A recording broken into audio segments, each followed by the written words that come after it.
On behalf of all of Murkoff Corporation, it is our greatest honor to welcome you to our brand new immersive molding simulation, the Outlast series. In our groundbreaking experiences, you'll be hard-pressed to see anything, witness lots of male genitalia, among other things, and above all else, your swift death is almost certainly guaranteed. So without any further delay, let us present you with our first back-blowing experience. Outlast 1. First off, I just want to say, this game has got the sauce. I spent my entire first playthrough just taking in the obscenery, or the wienery, while gathering all collectibles as well as having some pleasant interactions with some new faces in Twitch chat. Just found you on YouTube like a week ago, so I thought I'd come on here and let you know you're beautiful and I love you. Thank you very much, Sophie guy. Oh no, what a name. While playing through the game, I employed a lot of tactics that I learned from my experience with Alien Isolation, such as staying miles away from lockers since they are death traps, as well as abusing the absolute wall rider out of the AI. And lest we not forget, I do enjoy having a good bit from time to time. What is that? Why is it standing up perfectly straight? Those are just intestines. That's not how physics works. Whoever had to play the game like this for the rest of the runtime. Oh my god. I'm so disoriented. Alright guys, let's play this game for real this time. Alright, we gotta go in here, guys. Oh sh**. E equals MC squared? No way! Anyways, I'll go more in depth on the game during the insane attempts, so upon completing my first playthrough, I earned 5 story trophies, as well as 2 other trophies tied to gathering all of the collectibles. Now, the only trophy that remains is Lunatic, which simply requires you to beat the game on Insane difficulty. Why is that significant? Well, Insane difficulty is the same as Nightmare difficulty, in which batteries are in scarce supply, you can only carry 2 of said batteries at a time, enemies have ears like a hawk, variants will kill you in 2 hits, bosses will kill you in 1 hit, and the single thing that sets Insane difficulty apart from Nightmare is that you're playing on permadeath, as in when you die, you get sent back to the beginning of the game. Oh, and also, there's no saving, so you have to do this all in one sitting. Cool. Thankfully, us PlayStation players don't have to endure the Energizer achievement that Xbox players have, but don't worry, I'll have more than paid my dues by the end of this video. So starting off, we're in the shoes of freelance journalist Miles Upshur, who received a document from an anonymous source providing information about the illegal and unethical practices happening at Mount Massive Asylum, owned by Murkoff Corporation. Upon arriving at the asylum, the front door was locked shut, and at that point, I probably would have called it a day and went back home. But my dude was so committed to the cause, he climbed the scaffolding on the west side of the building and entered through a window on the 2nd floor, which... alright, you do you, boss. Anyways, one little pig later, some shit goes down and we're met with our first true encounter of the run, where I have to simply turn on 2 pumps and the breaker. Only one problem. I completely forgot where everything was.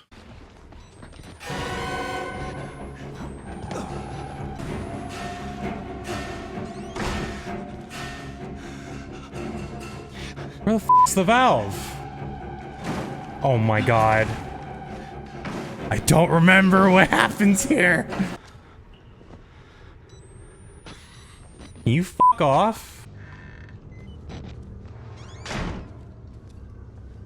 Okay. Why? Why? You're a motherfucker. You're a motherfucker, you know that? You're a motherfucker, you know that?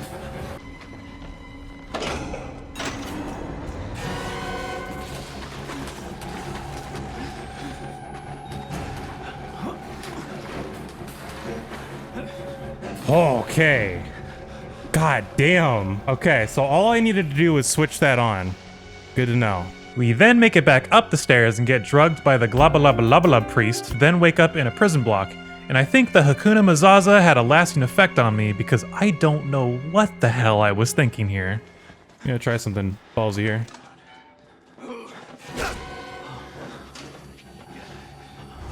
Okay, yeah, that was dumb. I don't know why I did that. I should have just turned around and ran. Yup. Well, there's death number 1. This time around, I had a good sense of direction and swiftly made it back to the prison block, and I decided maybe I should play it safe so that I don't make any mistakes. Oh! Oh! I forgot he came out. Oh, shit. Oh. Okay. Let's try this again. So, like I said, I played it safe. What? What? What are you doing? This time, I played it safely and lured the variant guarding the red button out of the room, and for some reason, he magically disappeared. So without skipping a beat, I re-entered the room, pushed the button, and then outplayed the other variant that killed me in the last attempt. Let's play.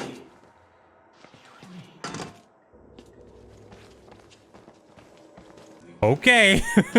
Okay, I guess that works. And with that, we finally made some progress. So after getting exploded on, we land in an advanced darkness portion of the prison block and are faced with...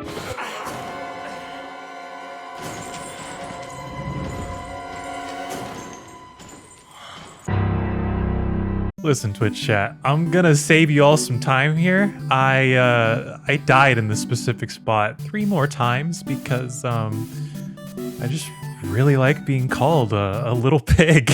Anyways, let's go ahead and skip to...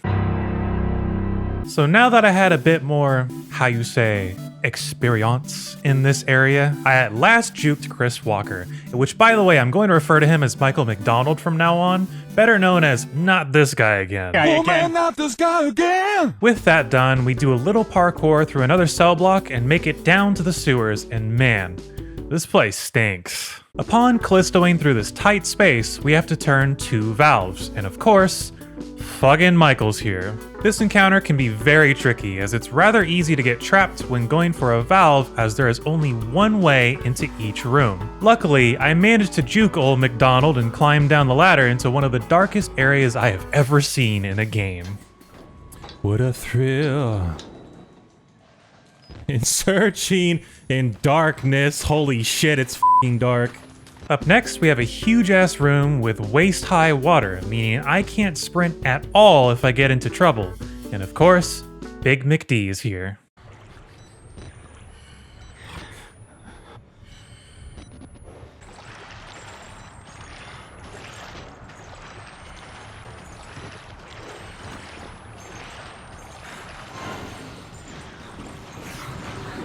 Okay. Oh. Oh. Oh, all right. Jesus. Somehow I managed to find the staircase in the center of the room, which leads to a big chase set piece that ends with me entering a dumbwaiter to this jack-off. This guy's an asshole. He's the worst. He doesn't count as being bald because he can't let go of that hair around his side. But that ass, though, that ass don't lie. Now, Chapter 4 is tricky for dumb people. People who are dumb. Individuals who aren't smart. You know, me.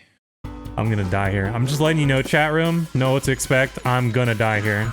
The main reason I say that is because the room layout for this chapter is incredibly straightforward. However, it's easy to get lost when you're panicking, such as myself.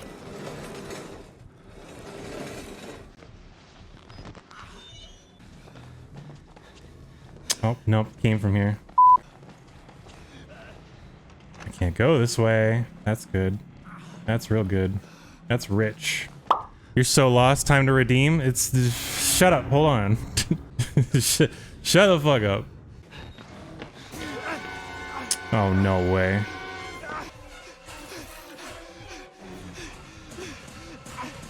Oh, shit!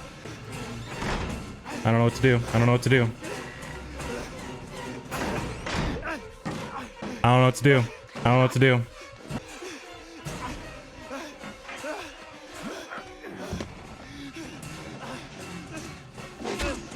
Oh, that's not a one-hit kill? Let's go.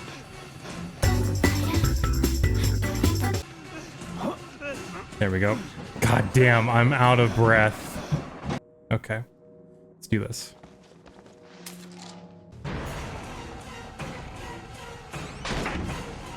Oh, shit.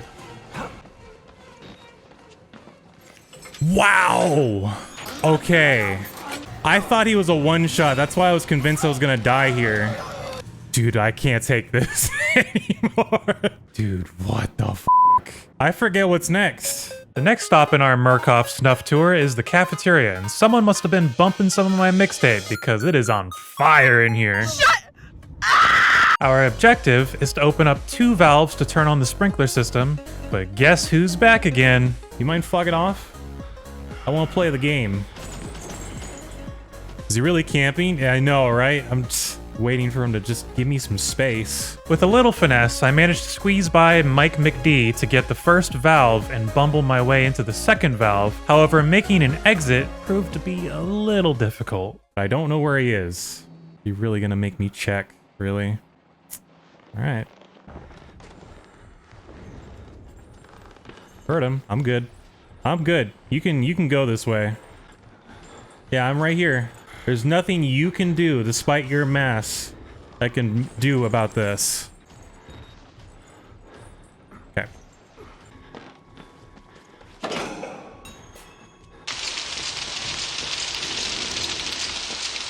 Alright. Good, good, good, good, good.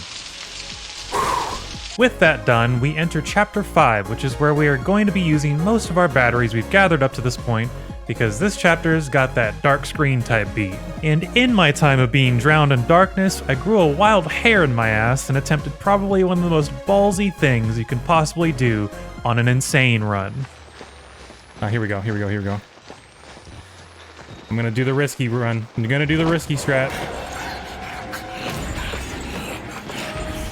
No! No, it didn't work! Oh, damn. Following a good night's rest, I came back feeling like I could actually pull this off, and even employed some new tactics for earlier sections to be more time efficient. After only an hour of gameplay, we make it right back to where we left off last attempt, and this time we went in circles by Sunny Day Real Estate.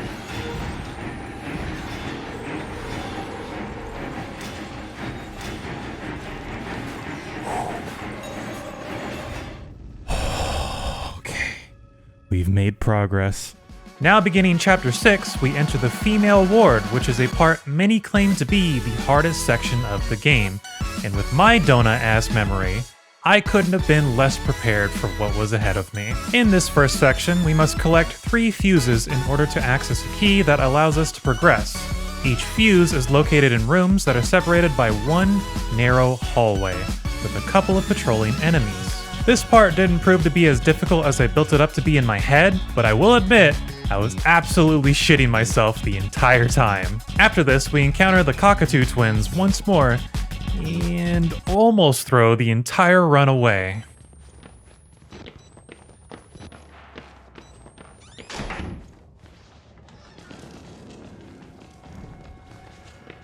Oh no, I'm dead. I'm dead.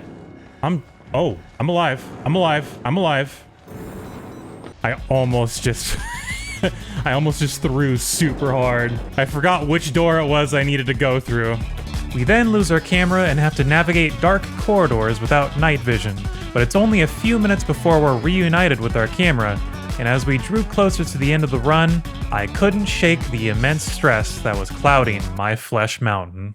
How are you doing? Hope you're doing well. I'm doing pretty good. I'm stressed out of my fucking mind. I'm getting even more bald somehow, but I'm hanging in there. Bro's gonna lose his facial hair next, true.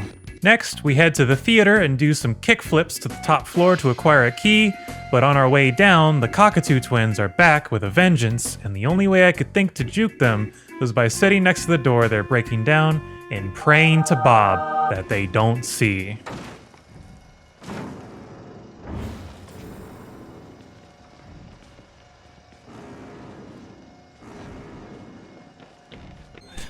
It just works.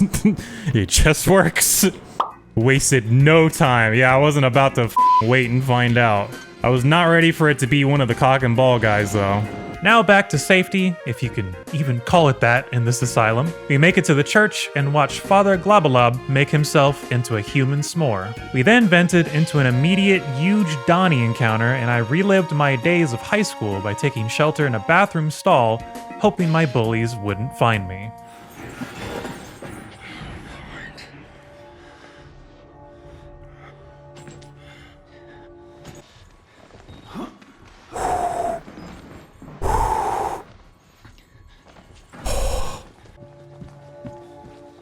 Oh my god, we are in the lab.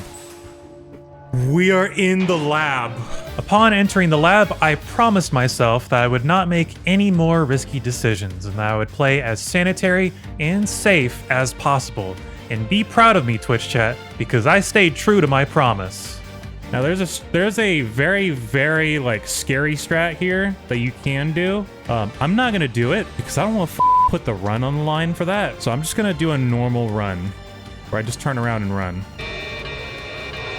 Yeah, I'm just turning around and running.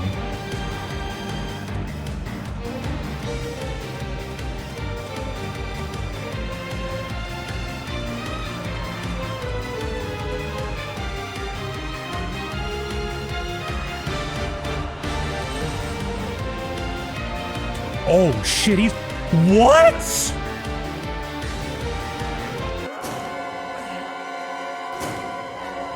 I didn't slow down at all, though. Is he just straight up faster than me? Because I didn't slow down at all. Ain't it poetic?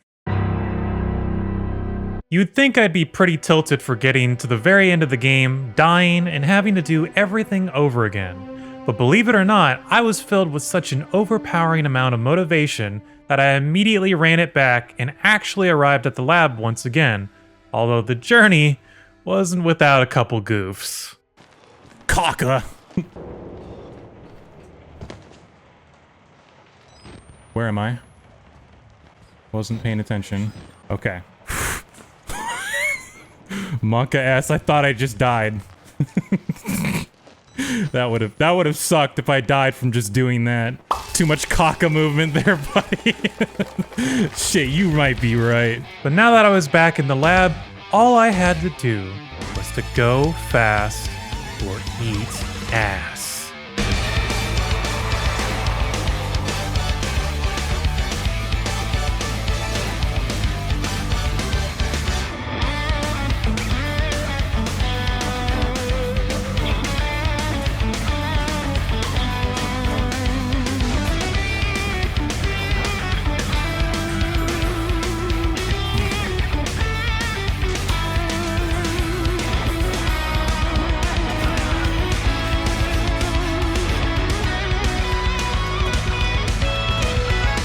Let's go! We f***ing did it! Yes! 2 days. It only took 2 streams. He's pinching my nipples. And lunatic, let's go! Bill Burr would be proud. With 10 attempts on insane difficulty, I'd give Outlast 1 a difficulty rating of 5 out of 10. Because honestly, the AI is very predictable and consistent across subsequent playthroughs, so this challenge really just comes down to whether or not you can deal with being salty for throwing away a couple hours, rather than actually being difficult. Alright, next game. Before we start, I just gotta say, this game has got the sauce. Now I know it's a DLC, but in my mind, I've always thought of Whistleblower as a full game prequel-sequel sort of thing to Outlast 1, much in the same way as RE3 is to RE2. And unlike Outlast 1, this game actually scared me a few times.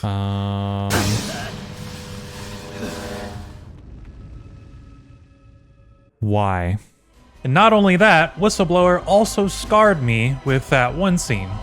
You know the one I'm talking about. But anyways, I completed my first playthrough getting all of the story-based trophies as well as all the collectible trophies because, let's be honest with ourselves, you're really here for the insane attempts, am I right?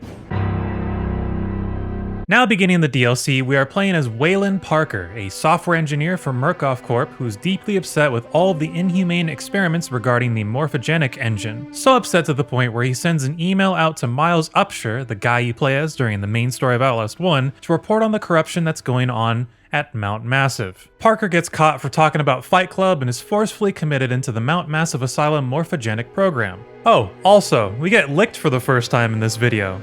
And yes, I did say first time. I'm gonna have to watch this every time, you freak. So we start off right when shit hits the fan, and let me tell you, this DLC doesn't mess around at first because it is just a chase scene after chase scene with no breaks whatsoever. And we get introduced to the first of our secondary antagonists, the Cannibal, who looks like Matthew McConaughey from True Detective.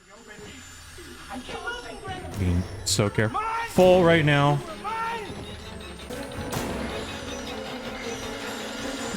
There we go. All right, we're safe. I don't know where he is. I don't know where he is. I don't know where he is. Oh, hi. Stress is for real. He's got... Yes, it is. It's messing with me super hard. You could read it on my face. Honestly though, like if we're being honest TBH, the beginning of this DLC, while overstimulating, is fairly straightforward since there aren't that many branching paths in comparison to encounters that are present in Outlast 1. And so we say Toodles brother to the Cannibal and Haloodles mother to nature. I don't think I'm gonna get that like... It got me again. It got me again. I thought I stepped on something. This exterior area serves as a much-needed break from the balls-to-the-wall action that's present at the beginning of the DLC. That is, until we make it to the comms room and get manhandled by our boss. Do me a favor and die here, Park. So then a body gets launched through the door and... oh my god, not this guy again. Oh man, not this guy again! Thankfully, this is the only time Mickey McDickey shows up in the DLC, so just like with everything in Outlast 1, I ran away until we make it to safety. Now back outside, we get a quick love tap when turning off the power to some electric fences, and then make a jump we had no business trying to do and escape some bridal recruiters only to finally run into the other secondary antagonist of the DLC, Eddie Gluskin. The chase scene here normally isn't that bad since Eddie's AI is like everyone else's in this game. It's pretty cheesable. However, in the true Gray Scott fashion, I made a small tactical blunder. 2 pushes.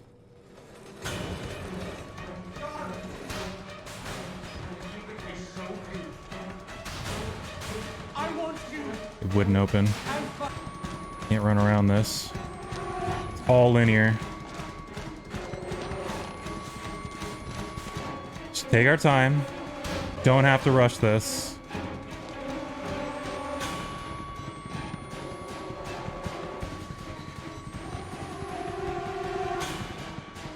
Okay.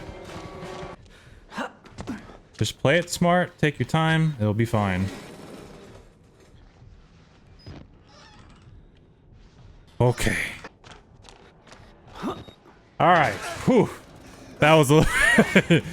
Ooh, I'm glad I didn't panic there. I had to think that through. And up next, Eddie wants to turn us into his little Discord kitten. No, but for real. Once we come to, we make a break for it and dive out the second floor and get ready for the final chase scene of the run. This part is kind of blurry, fuzzy in my mind. I don't... Unless this is the bridal part, then I know what to do. It's just a matter of, like, execution. We like fuzzy. Yeah, you would like that, wouldn't you, you non-believer? It'd be actually incredible if we did this first try. For this last encounter, a good thing you can do here is to first shimmy between the shelf and door, and then move this shelf in order to open this door. Perfectly not confusing. By doing this, you can safely play Ring Around the Rosie with Eddie once you grab the key, thus allowing you to get past him and escape. Waiting for you to come here. Yep, there you are. Oh, please don't grab me.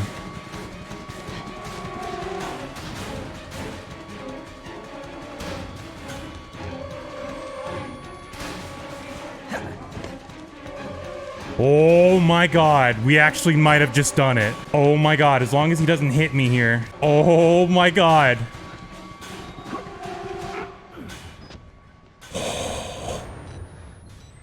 I think that's it. I think that's it. Because after this is just a QTE. Damn it, darling! No, you need to behave!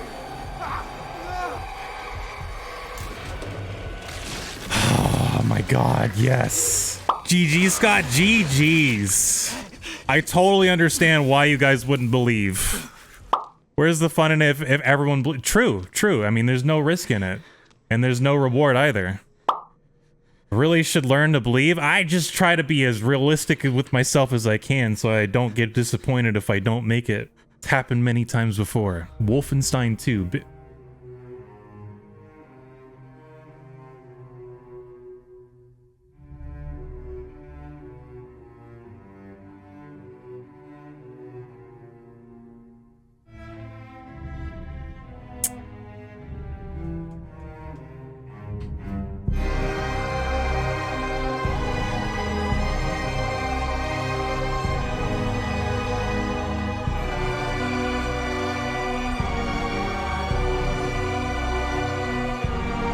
Wow. I don't think I've been given such a hard, like, f you at all in my entire life. Fitting music for the end, exactly my point. I'm gonna turn up the audio in the video. Wow. Wow. I almost don't want to quit out because of copium in case it fixes itself, but wow, are you serious? Wow. All right. I don't know what to say to this. I really don't. I don't have anything witty. I don't have anything prepared. I just, wow. So, yeah. And because there's no saving on insane mode, I've got to go back to the beginning of the DLC. Yay, again. Honestly though, this DLC's pretty easy, and so I ran it back the next day.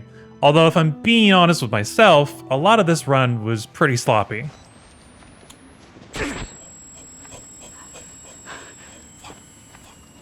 Oh fuck, I forget where to go. No.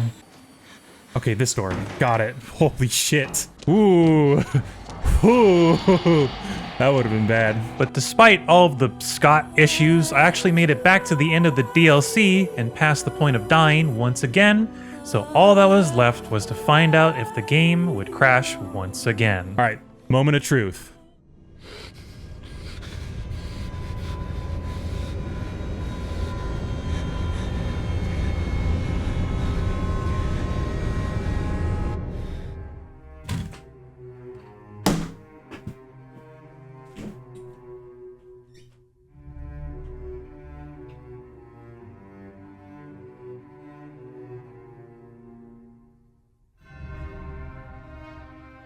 Dude, what do you want me to do differently? Do I need to play on PS4? Is that my problem? Is that what's going on here? Is this a common occurrence? At this point, I was curious as to what was causing this, and I did a little research on the internet, and lo and behold, I actually found something regarding this very issue on Reddit. Sorry for the... Okay, Red Barrel is actually replying. We think that it's caused because the level hasn't finished loading yet. We usually recommend waiting before entering the church to make sure everything is finished loading. What? So I have to be slower? Is that what they're saying? They're not even gonna fix it. This was a year ago. I have to just be slower.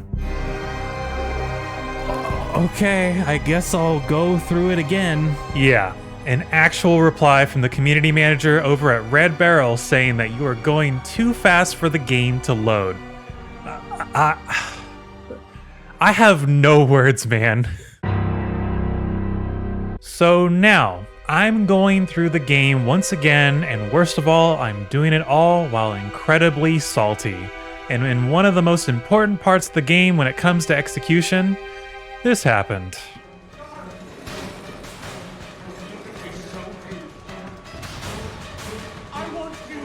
I'm dead. Why'd you close the door that way?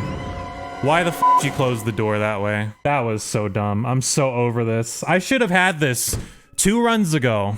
Alright, this run, I meant business. I was not about to let this DLC get the best of me, so I let go of any salt I had, locked in, and played my pusillanimous off. And what do you know? I make it right back to the end of the DLC, and this time I took it as slow as I possibly could. Not gonna lie, I would just AFK real quick. You know, you bring up a good point. bring up a really good point. I've actually been holding in a pee this whole time, so I'll go piss. I'll go piss. All right, chat, here's the moment of truth. If it crashes, I'll probably do another run. I don't fucking know. I'll just end it. I'll just end it all.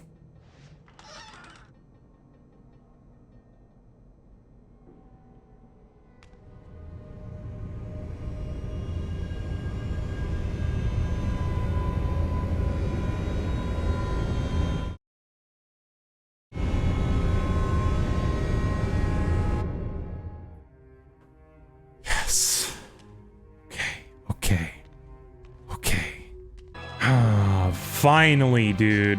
Game's not bending me over. Yeah, let's get this cutscene over with. Should have saw this 2 days ago.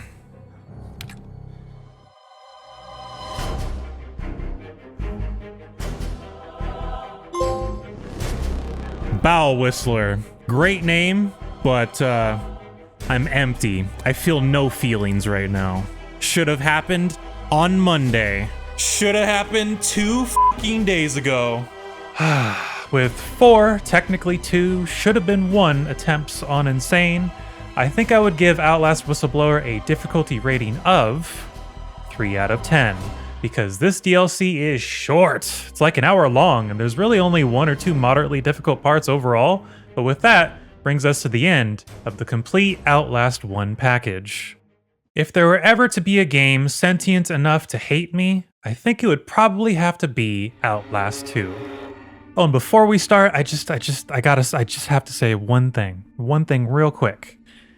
This game is sauceless. This game's got it all. Long, unskippable cutscenes, teleporting enemies, doors that aren't actual doors, childbirth, and not only all of that, Red Barrel noticed a lot of the cheese strats that were present in Outlast 1, so their response was to get rid of infinite sprint, and when you're damaged, you have to stop and manually heal. Negative 5% sauce. Now this game has a lot more trophies going on than the previous 2 games combined, and hey, look at that! This game even has a platinum trophy. Maybe I'll feel rewarded after enduring this fucking awful... So with that little nugget of knowledge, I do have a few things to get through before we talk about the Messiah trophy. First off, let's get all of the story trophies out of the way since I will be talking about the story during the Messiah attempts, as I think it would be redundant to showcase the full game twice if we're taking my first playthrough into consideration. During this playthrough, I also collected all of the documents and recordings in the game, which in turn pops 4 more trophies. Also, upon completion of my first trophy, I got the Prophet trophy, which is for beating the game without hiding in a barrel or closet. It sounds impressive, but if you've ever performed professional outlasting, you would know they're never a good idea to hide in. After this playthrough, I hopped into a Discord call with some of my best friends to grab the most boring miscellaneous trophies in existence. And I'm thankful I was in a call with them, because getting a trophy like Proper Penance, which requires you to crawl for 500 meters, would have been a slog without them. Do you think Neil Druckmann would get mad if I told him Shadow the Hedgehog was better than Last of Us? God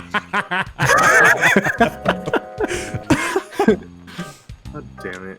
It's just intrusive thoughts sometimes, you know? I just want to know. That's going in the video.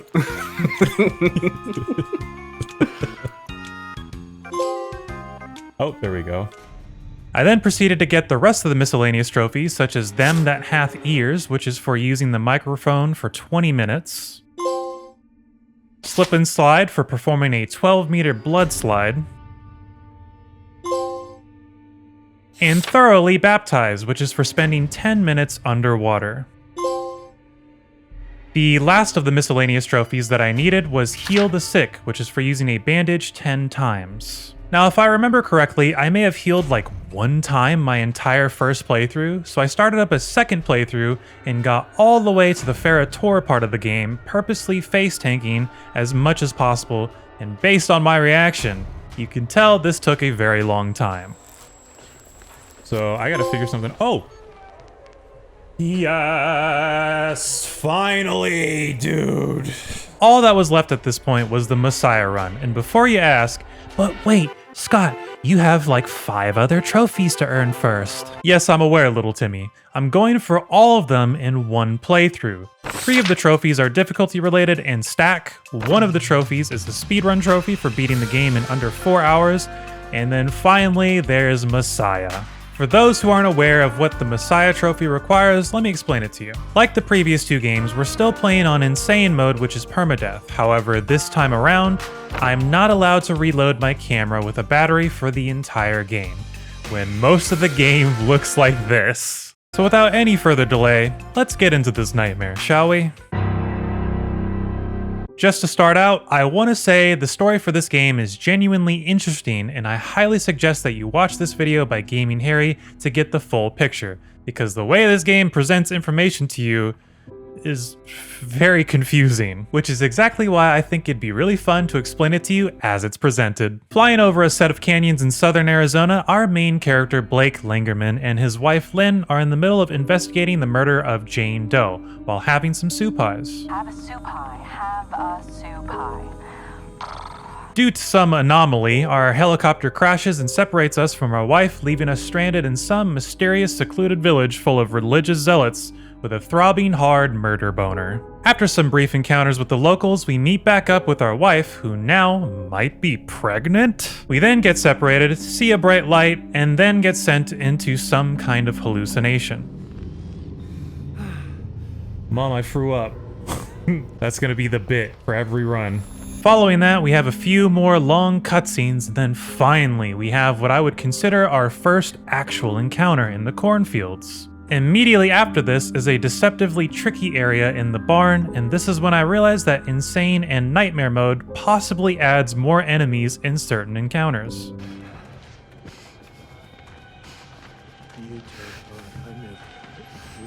Oh, dude, what? There's 2 of them. Shit. Thou art barren. Can you run? Thou shalt conceive. I am the Christ that screams. Dude, is there no losing them? You mockery of his will. He double swinged on me. Or he double swung on me. Okay. Cool. That's great. Alright, that's the first one.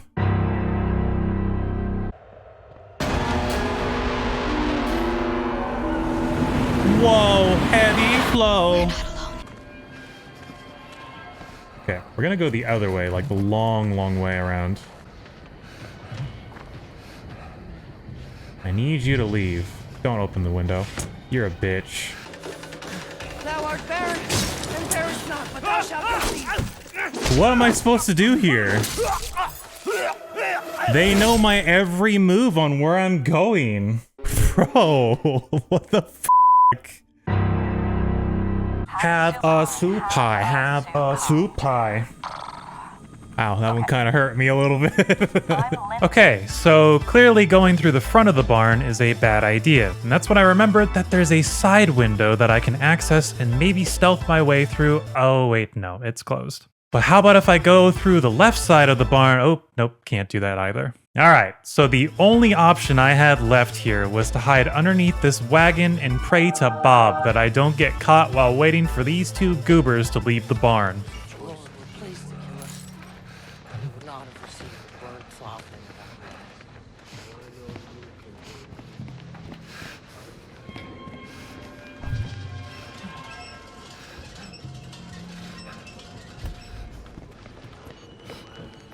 Alright. Let's go. Let's go. That's the way to do it. Next, we make a small jump and enter a more densely packed part of the secluded village, and yet again, the game finds a way to surprise me.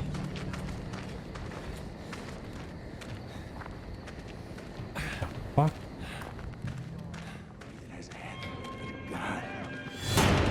What? What do you mean? What? They've never been there. They have never been there. Ever. Do they change the placements? Guess you couldn't outlast them. I threw up. I then made the jump again and got back to the village, and this time I was prepared for whatever tomfoolery was going to be thrown at me.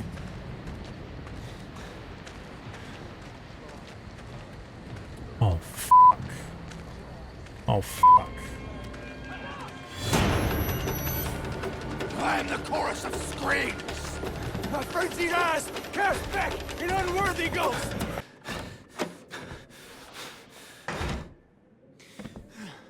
Okay, that's the way to do it. Kind of. I kind of just freeballed that one.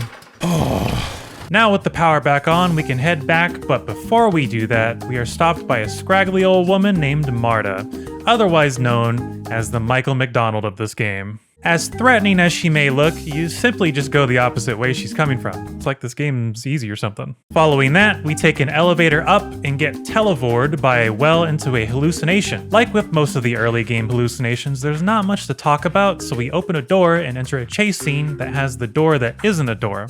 You know, the one I was talking about earlier. And with that little experience hanging in my mind, I could not help but play anxiously. Get the f up there, asshole. Okay, go, go, go. Go! Oh my god! Here we go, here we go, here we go.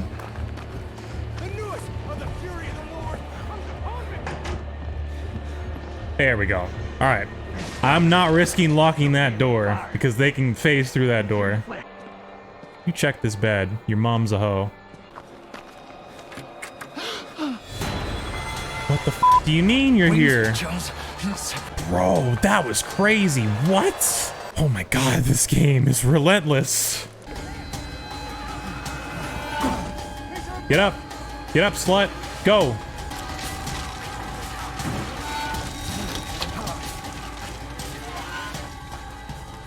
Okay. Alright, I think we're cooled down now.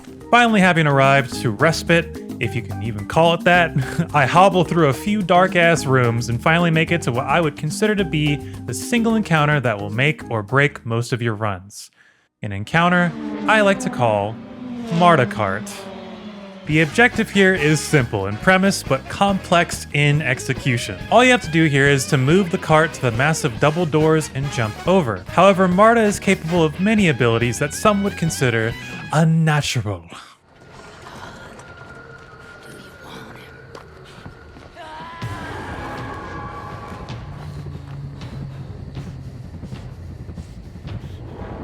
Pretty sure she teleports, doesn't she? That's bullshit. You teleport again, I'm gonna throw hands at you. You're a bitch. You're a bitch. You're a big fat bitch. You're a big bitch. Dude, Marta screams tiny penis energy. Go, go, go! Yes! Oh, let's go! Oh my god, that part's so f***ing terrifying. I can't lie, that was pretty fun. Alright, we're back to 0% sauce. Now with my pants thoroughly soiled, we get rewarded with a 3-minute cutscene of a couple getting tortured.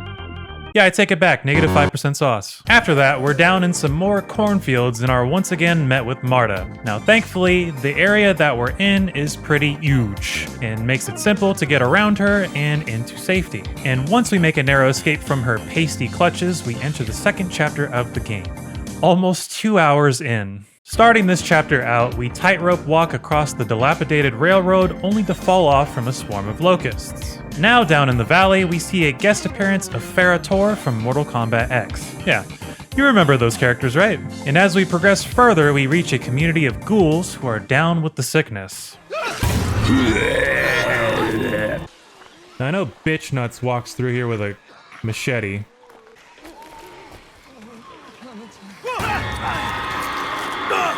No!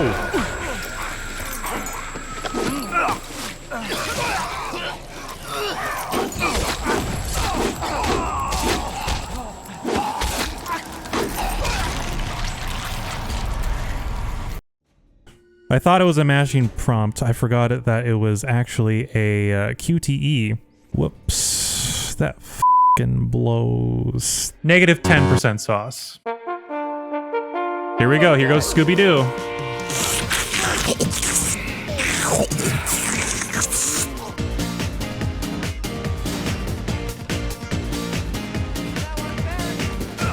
Oh, I'm dead. Yep.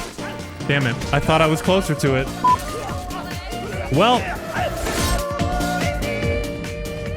Mom, I threw up. Ain't no fuck.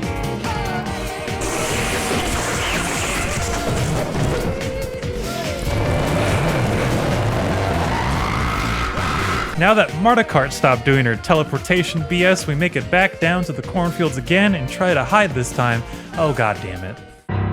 Alright, Jiminy Brisket, man. After finally averting Marta ninjutsu and surviving the cornfields, alas, we're back in Chapter 2. And this time, things were going to be different. On this attempt, I made sure to not step on the tent man and also juke the hell out of bitch nuts with the machete. Following that, we experienced yet another hallucination, followed by a 4-minute cutscene of us getting crucified, and this is when I decided to find some semblance of fun when trudging through the nutsack cheese grating that this game bring me. Get my hammer and nails. Let's get on up that hill. You come on, Locust. Immaculate as a newborn. He will give us his gospel. Sacred word.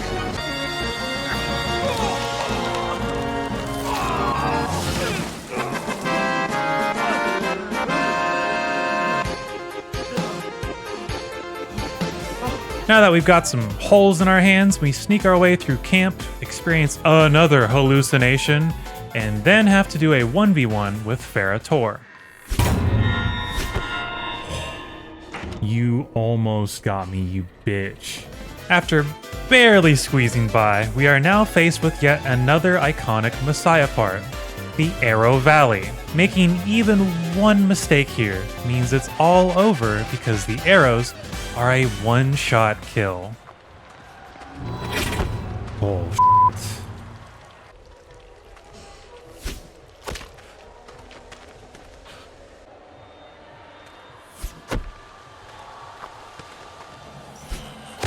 you almost f***ing decked me, dickhead.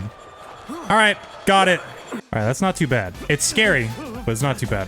With one of the more stressful parts of the game over with, my brain finally could take a break.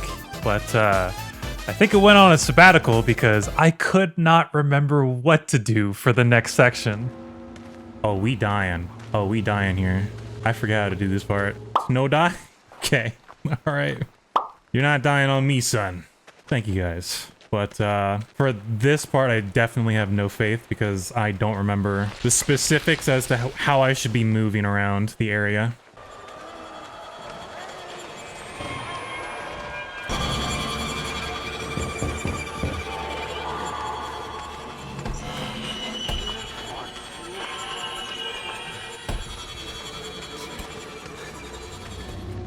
Okay. Got that one.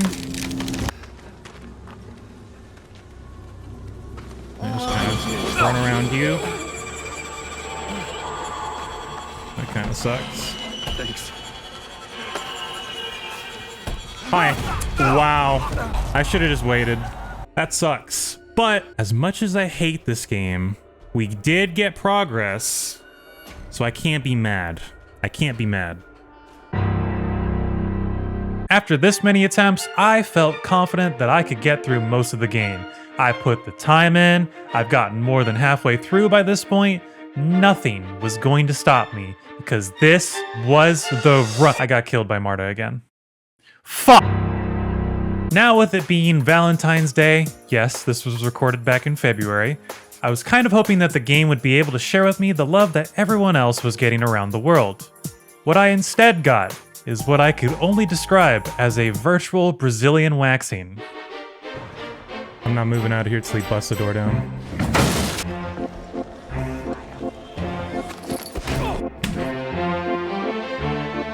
How did he know where I was? So this one time at band camp proceeds to tell the story of Outlast 2. Yeah. That'd be it.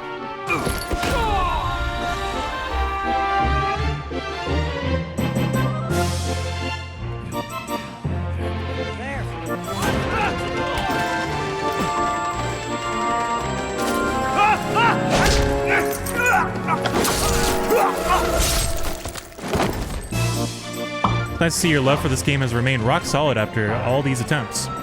Yeah, dude. Oh, man, I just love doing the same thing over and over again. Brings me back to the days of Far Cry 3, a person I can relate to. Voss. Chapter 2 is his wall. Chapter 2 is the hardest chapter. It really is.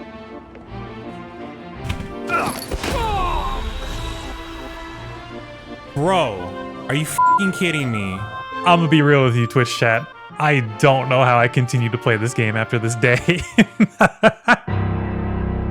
And the next day, I managed to finally get back to where I was during attempt 8. And unlike my practice attempts, something changed for the first time. Again. Better not be coming up this f***ing hill, I swear to God. You're good. Thanks. Hey.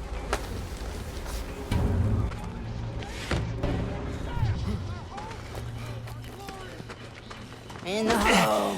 Down.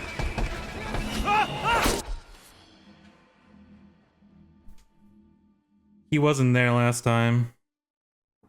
Though the first one was not there last time. I couldn't go right, because if I went right, Ferrator would be there. I would have died anyways. Had to go left. Damn it. That sucks.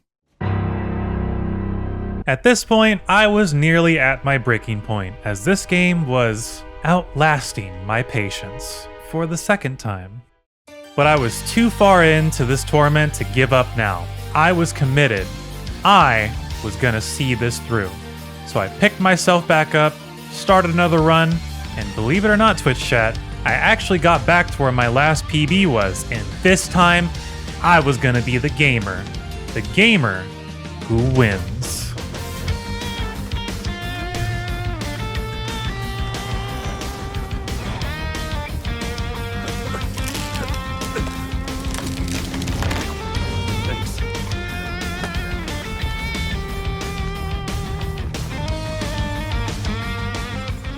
Oh, no one's here.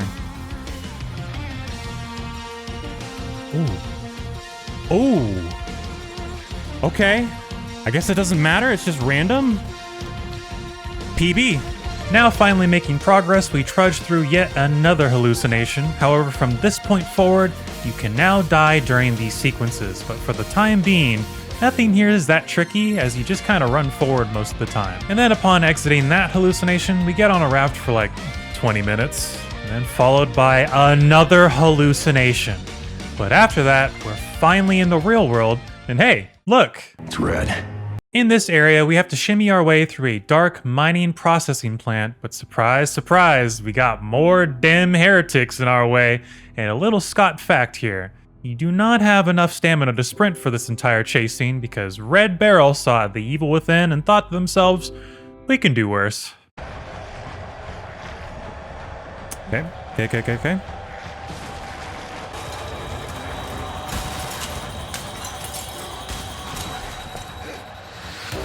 Alright, Jesus Christ, now it's the library.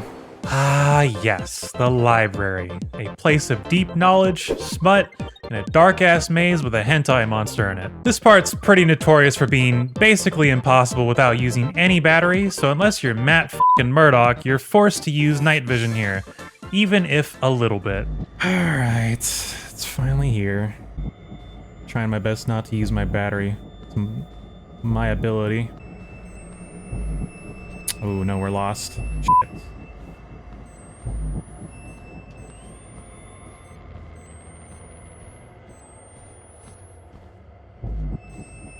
Okay, no we're not. I found the way.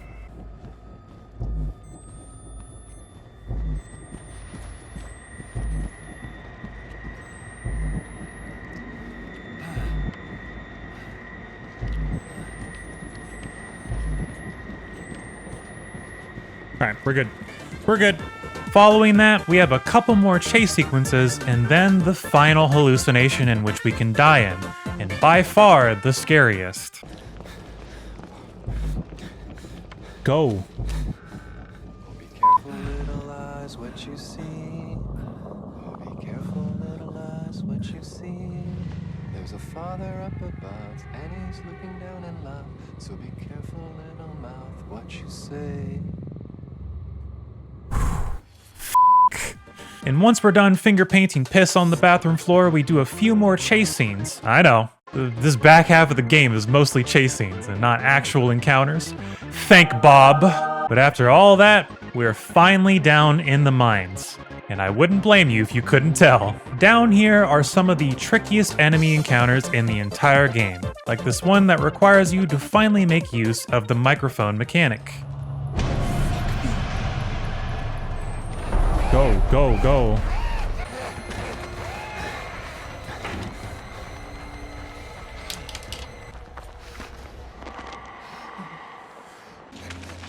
He's right here.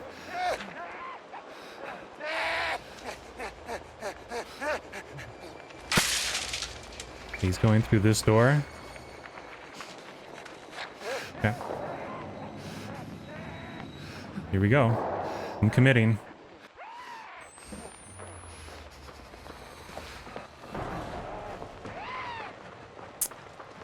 I think I'm dead.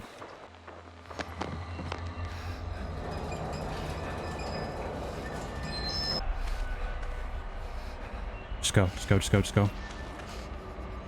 Just go, just go, just go, just go, just go, just go.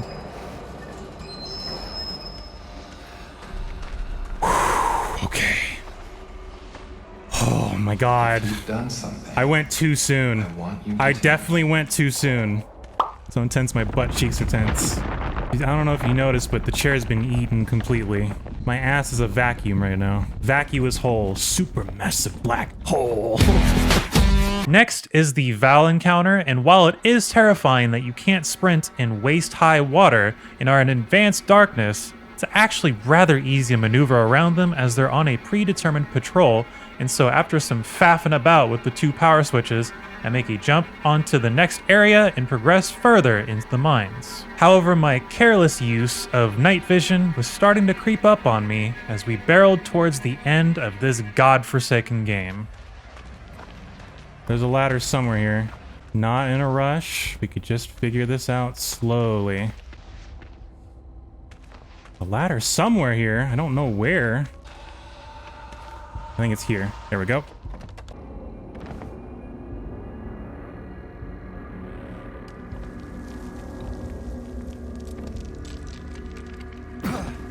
Okay, it's okay, it's okay. I knew I could live that. It's okay. Alright, I gotta jump up. Dude. Dude, f***ing please. Just look up. He would not look up. Just let me pass, Gandalf. I have to jump up. Yep, I do. Okay, good. Good, good, good, good, good. Alright. Jesus Christ. It's under control.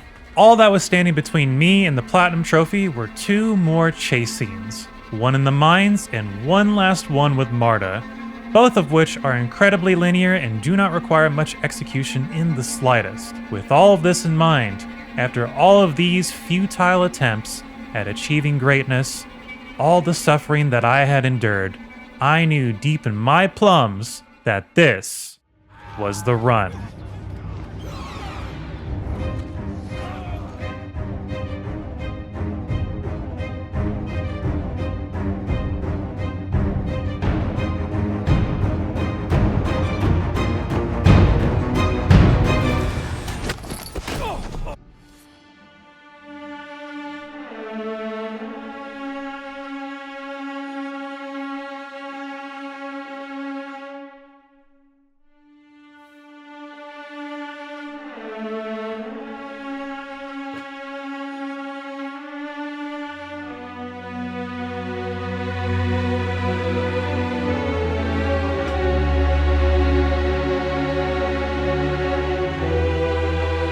I was gone from the stream for about 3 minutes. Despite such a heartbreaking loss, I was not going to let this game win. Having made it this far in, I knew that now my victory was only a matter of when, not if. And so I came back the next day, well rested, more motivated, and stronger than ever. Let's do this.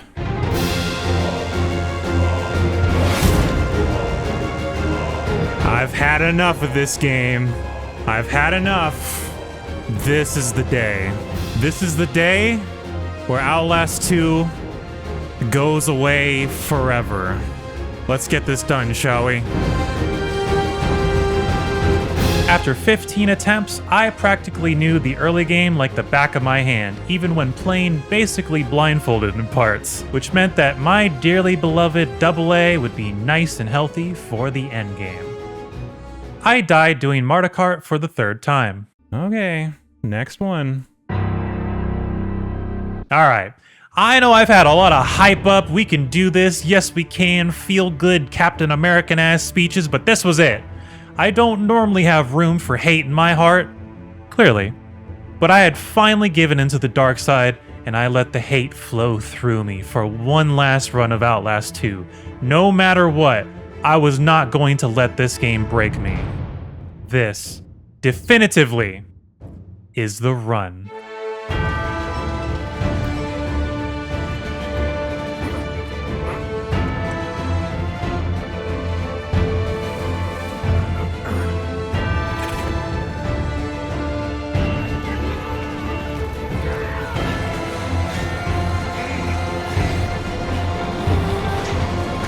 How was Outlast 2? The worst. But how are you?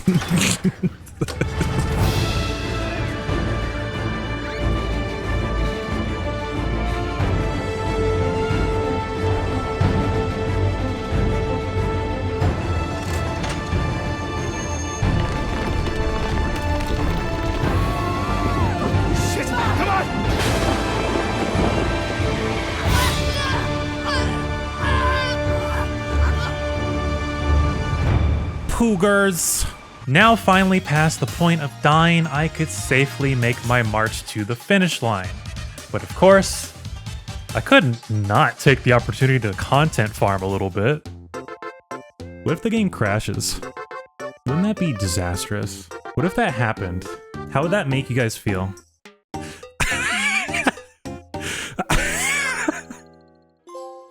There's one. Messiah! There it is. Preacher. Nightmare mode. Under 4 hours. Hard mode. Platinum. There it is.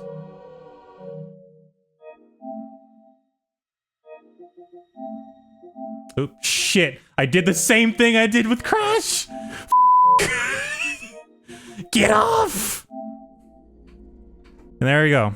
With 17 attempts and 25 hours of sauceless gameplay, I can say that without a doubt, Outlast 2's Platinum difficulty is an 8 out of 10 because of teleporting enemies, battery shenanigans, and 40 minutes worth of unskippable cutscenes. I never want to play or see this game ever again. Also, little fun fact, one of my mods made a bet with me that if I were to beat Outlast 2 on the day that I did, they'd get a tattoo of my choice. And so I chose the MK symbol since they're a big fan of Mortal Kombat, and they even put Eat Ass Forever within said tattoo, which is absolutely incredible. Kudos to Grim Days for the commitment, seriously, dude is truly amazing. Now onto the final title in the series thus far. You already know this game's good, you don't need me to tell you that. And surprisingly, out of all of these games, Trials is by far the scariest one. That's f***ed up. That's really f***ed up. That's really f***ed up. That's really f***ed up. Go! Oh shit! Oh my god, stop! Ah, yo! This game! God. Outlast Trials is a multiplayer Outlast game which requires you to go through several trials, whether it be solo or co-op, solving very creatively gory puzzles and experience overly edgy hallucinations. Now, while the game is good, the trophy list is not.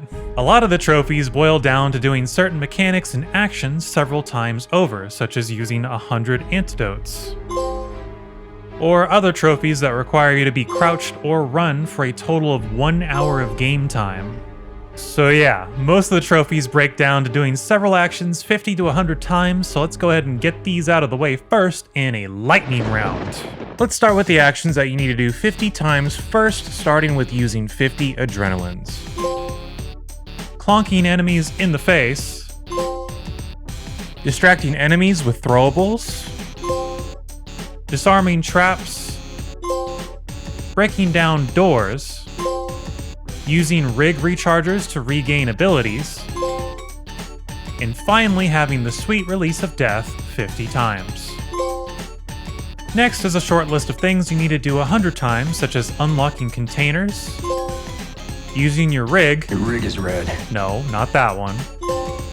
Using up batteries, hitting enemies with throwables on any part of their body, and then pitting and shitting in a hiding spot 100 times. I then purposely took as much damage as possible in order to farm for the 200 heals trophy.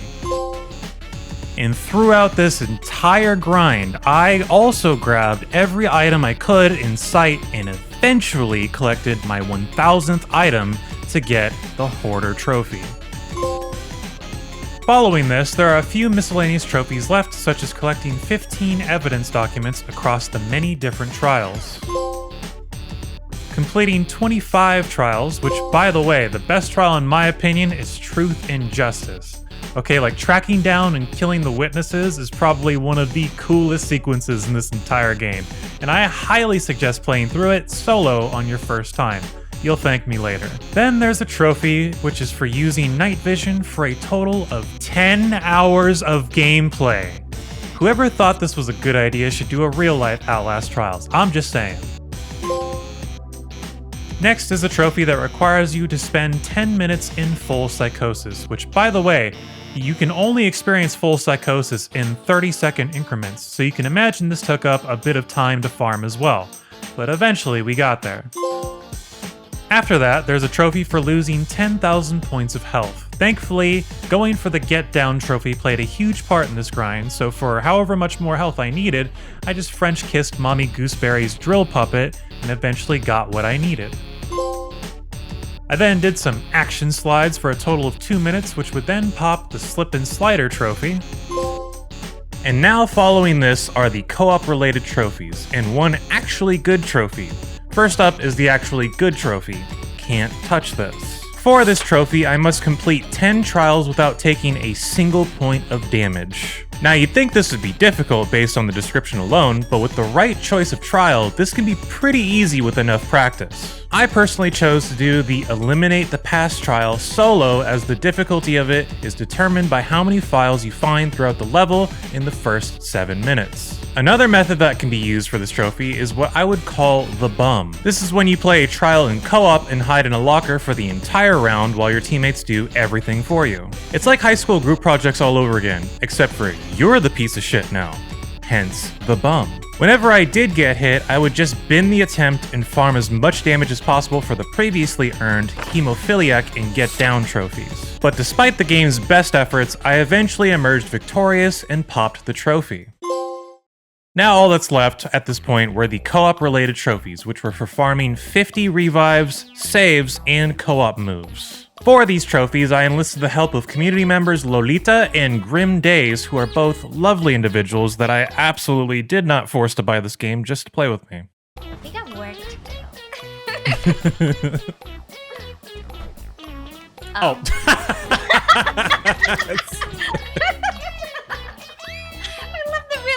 At the same time. With their help, I was able to beeline for the 50 revives trophy by having them lockpick in the red area until they are down and just keep on picking them up until the trophy pops.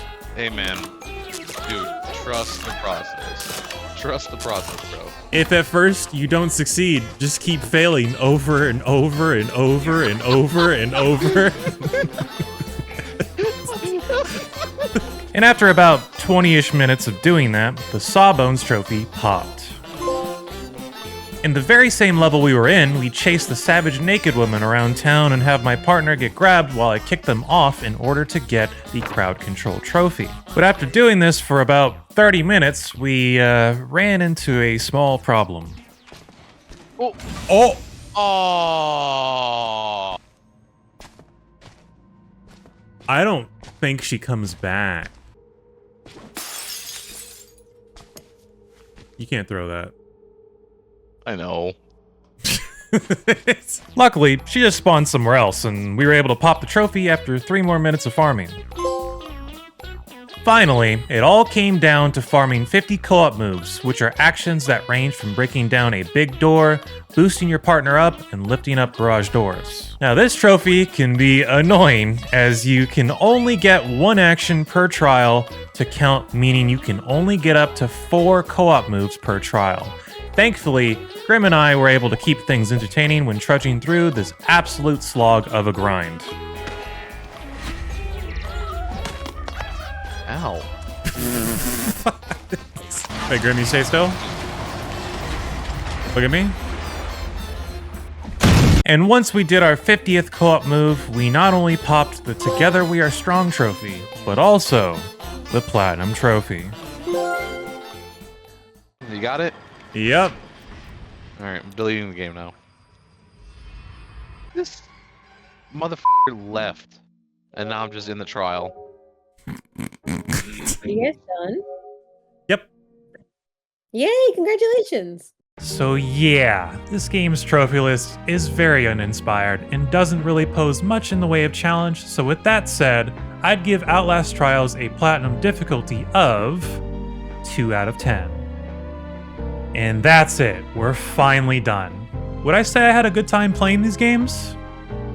Well, it might be up for debate, but I'll tell you one thing. All of these games are absolutely worth your time and money, except for maybe Outlast 2. Thank you all very much for watching my video. I'd like to take this time to say that I make my own music for my videos, and if you're curious to listen to every piece I've ever made, you can go ahead and check out my music channel, The Gray Scott Music. I also have an announcement to make. I have opened up a Patreon page for those of you who want to support me even more than you already do. Now, to preface, those of you on YouTube and Twitch, you will not lose access to anything you already have. This is just a way to receive even more from me if you so choose to pledge however you want. Now, I don't want to discriminate based on people's financial situations, so with that said, for $1 a month, you get practically every single benefit, such as early access to new videos, uncensored cuts of all challenge and trophy hunting videos, including all of my previous videos that I've ever released, except for 7 Rebirth, but I'm sure you wouldn't mind. Access to an MP3 file of every piece of music I've ever made and will make. Access to cut bits, whether it be for copyright issues or pacing issues. And finally, your name at the end of each video. I plan to add more benefits in the future, and I will announce changes when need be. And one last thing. At the release time of this video, a week from now, the next video will be released on Patreon. It will be the uncensored cut of the Silent Hill 2 remake video, and I hope that's enough incentive to entice you to go check out my page. As for YouTube, you guys will be getting the video the next week after on January 6th, 2025. Link to the Patreon page is down in the description. The Outlast series has certifiably changed the landscape of the horror genre in gaming forever, and it's undeniable that every title in the series are absolute classics. And they're definitely better than Crash Bandicoot. Okay, bye!